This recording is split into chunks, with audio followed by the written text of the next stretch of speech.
Olá pessoal, sejam bem-vindos a mais um vídeo aqui do canal. Para quem está chegando e ainda não me conhece, eu me chamo Eduardo e no vídeo de hoje eu estarei comentando um conto do Jiu-Jitsu que eu li na coletânea Fragmentos do Horror, publicado pela editora Dark Side aqui no Brasil, que é um conto que eu achei espetacular e gostei muito. Essa coletânea de contos do Junji Ito divide opiniões, tem gente que gosta muito, tem gente que acha ok, tem gente que simplesmente não gosta, que diz que os contos são ruins.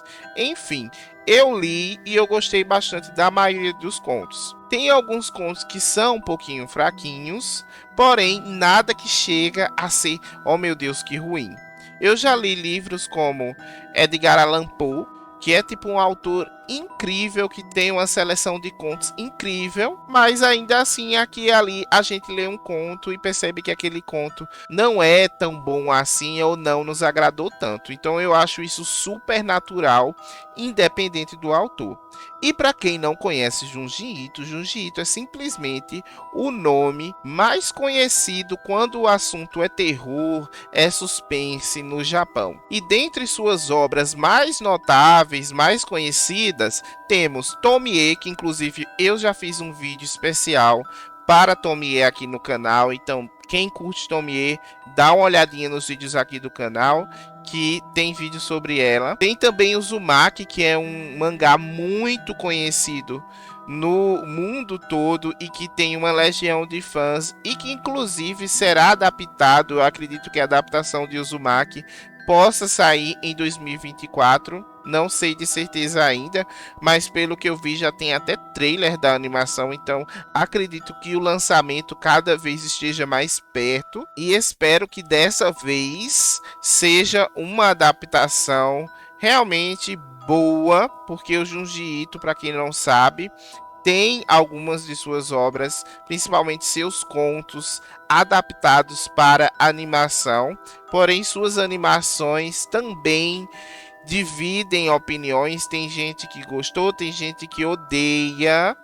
E eu quero inclusive falar um pouquinho sobre isso, mas não vai ser nesse vídeo, certo? Futuramente eu gravo um vídeo comentando sobre a minha opinião quanto às animações existentes de obras do Junji Ito. Outro mangá também fascinante que muita gente gosta e que eu pretendo ler é o Gyo. Quem sabe futuramente eu lendo eu não possa trazer um vídeo específico para cá, porque de Uzumaki vocês podem aguardar que terá sim. Então, Junji Ito é uma figura já muito influente e conhecida no mundo inteiro por suas obras de terror.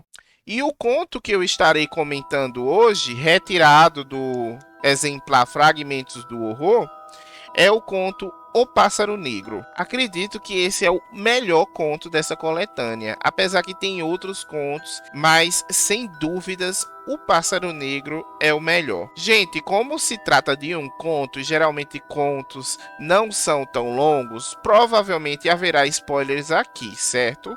Mas o que eu digo quanto a isso é que, mesmo assim, leiam, porque esse conto é muito bom e um dos pontos principais do Junji Ito é a sua arte. Então, por mais que eu comente aqui a minha experiência de leitura e o que eu achei sobre esse conto neste vídeo, nada vai substituir o fator principal, que é a arte dele, que é muito perfeita. O traço do desenho dele é muito bom e isso é um dos fatores que mais vão deixar vocês imersos, então não deixem de ler, certo? Antes de começar o vídeo, já vão deixando o likezinho aí para fortalecer e eu saber que vocês estão gostando do conteúdo. E agora vamos ao conto.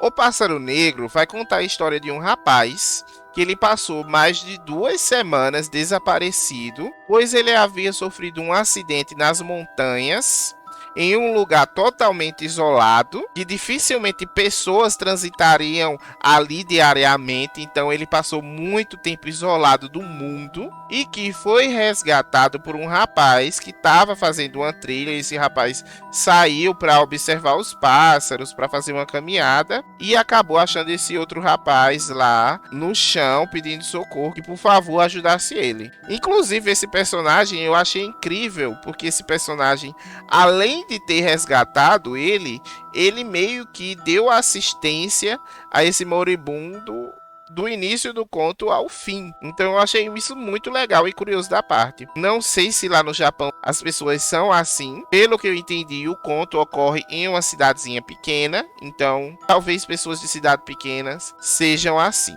Enfim, anyway. Esse rapaz resgata o que estava ferido, leva ele para o hospital. No dia seguinte, o rapaz que sofreu o acidente já é assunto. Ele acorda, os médicos falam que é um milagre ele ter acordado, que ele vai ter que passar por processo cirúrgico, porque a perna dele estava muito machucada e o corpo dele estava muito debilitado. E todo mundo queria saber como é que ele sobreviveu tanto tempo assim nas montanhas. E como ele fez para se alimentar, né? Porque ele estava sem conseguir andar. Então, aonde ele arranjou alimento? Inicialmente, ele comenta que ele se virou com os lanches que ele havia levado na mochila. E ele meio que racionou os alimentos durante todos esses dias. Porém, essa história estava mal contada. Antes do anoitecer, esse rapaz ele pede que o colega que ajudou ele passe a noite com ele ali no hospital, pois ele não estava se sentindo muito bem,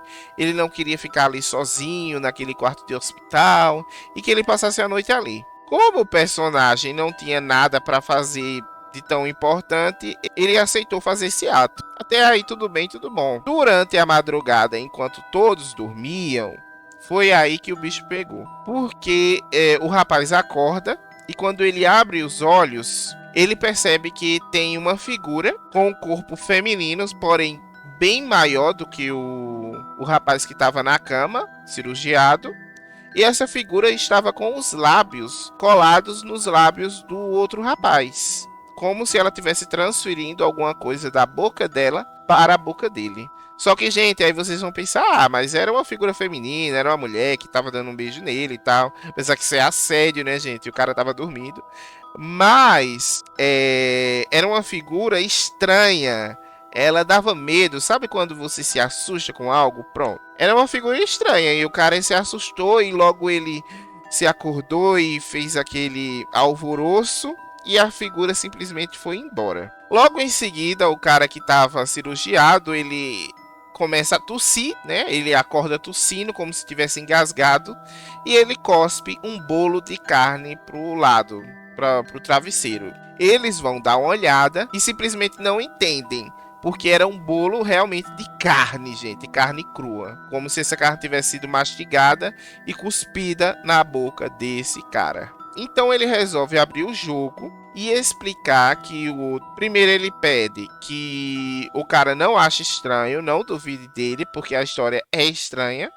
E ele explica que durante o tempo que ele ficou nas montanhas, na verdade aquela figura feminina vinha todas as noites e cuspia algum tipo de alimento na boca dele.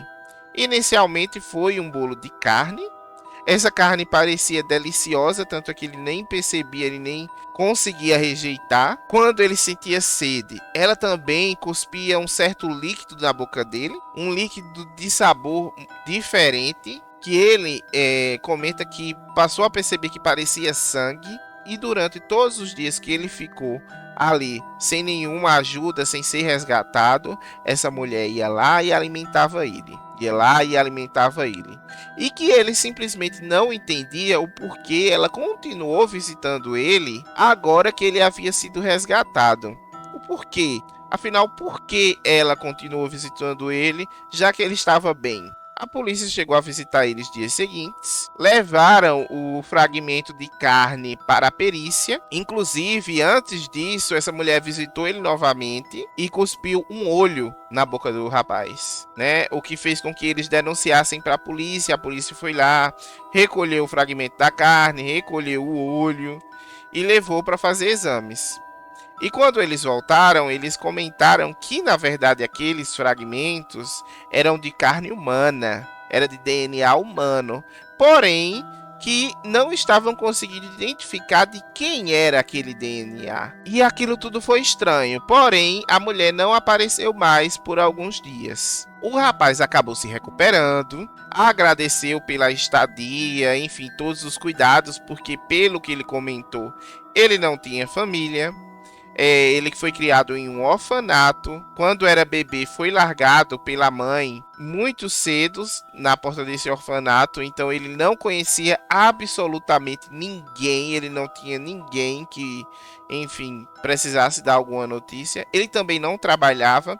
Então ele resolveu voltar para Tóquio, que era uma cidade mais movimentada. Lá ele buscaria emprego, mas ele também queria se afastar daquelas lembranças daquela mulher indo alimentar ele toda noite com aqueles pedaços de carne crua. E realmente ele vai embora e passa a trocar correspondências com o rapaz lá que ajudou ele durante o período que ele estava acamado. Um pequeno detalhe que eu esqueci de citar, gente, é porque essa mulher, sempre que ela aparecia e que ela ia embora, por exemplo, ela estava lá colocando a carne na boca dele, e sempre que ela era flagrada, ela ia embora. Ela, por exemplo, ela subia na janela e simplesmente se transformava em um corvo e saía voando. Isso já era sinistro demais. Então, a imagem do corvo em todo o conto já ficou marcada como se fosse aquela mulher espreitando toda a situação. Bom, esse rapaz se muda, como eu comentei, e ele passa a trocar correspondências com o outro rapaz que ajudou ele na época que ele estava acamado. Inicialmente ele não fala nada sobre essa mulher, sobre essas visitas, ele não cita mais nada. Então o rapaz acredita que ficou tudo bem, que ela parou de perseguir ele.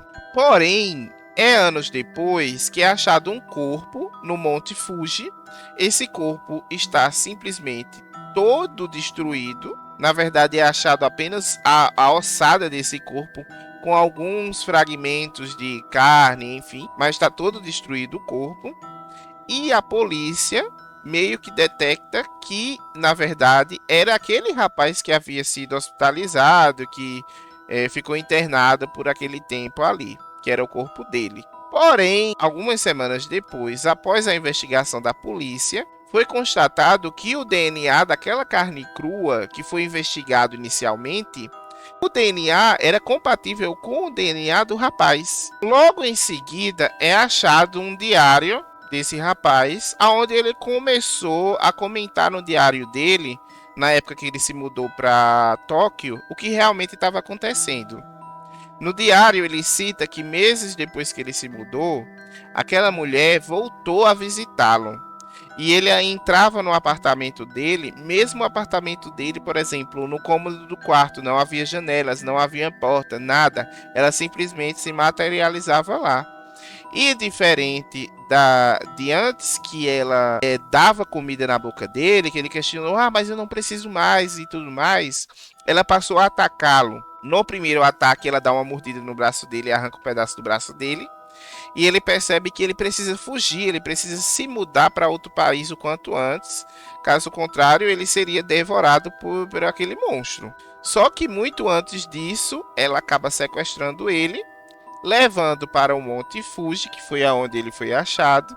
E todos os dias ela dava uma passada lá e arrancava um pedaço do corpo dele, como se ela tivesse cobrando todo o alimento que ela havia dado para ele na época que ele ficou doente. Logo, o rapaz que ajudou ele passou a entender e meio que a lançar a teoria que essa mulher poderia viajar no tempo, ou seja, no futuro, aonde ela morderia o corpo do rapaz e arrancaria algum órgão, alguma parte do corpo dele, inclusive o sangue dele, e levaria para o passado, aonde ele estava doente, e ela alimentava ele. E isso é provado bem na última cena, gente, que eu não vou falar para vocês o que é que acontece. Vocês vão ter que descobrir lendo. Eu só sei que foi um dos contos que eu li dessa coletânea do Junji Ito que mais me agradou, que mais chamou minha atenção, que o plot twist foi interessante e também que eu achei mais macabro. Não que não tenha outros contos que são bons, pelo contrário, tem outros contos que são muito bons. Tem um, inclusive, que tem uma mulher que ela quer ser dessecada viva. Ela é meio louca e ela fica perseguindo o médico, enfim, é um rolê. Porém, todos os contos citados no livro, esse Pássaro Negro é o que mais me agradou. Agora me falem aí embaixo se vocês já leram essa coletânea de contos ou se vocês já leram esse conto, o que vocês acharam após a leitura. Me falem também se já leram algum mangá do Junji Ito. Não deixem de seguir o canal, gente. Muitos dos que assistem aqui os vídeos ainda não são inscritos aqui no canal. Seguindo o canal, vocês vão poder acompanhar os próximos vídeos. Eu estou postando todas as quartas-feiras às 11h45. Nas sextas-feiras também tem vídeo no mesmo horário, porém são vídeos mais curtos, são vídeos shorts, também voltados para conteúdo anime e mangá. Então não deixem de seguir o canal, porque vocês também vão estar dando uma forcinha, ajudando o canal a crescer e atingir mais pessoas. Então conto com vocês. Também deixem um like aí no vídeo para eu saber que vocês gostaram desse tipo de conteúdo, para eu saber que vocês gostam de assuntos sobre Junji Ito e terror. Assim eu posso estar trazendo mais conteúdo similar aqui para vocês. E até o próximo vídeo.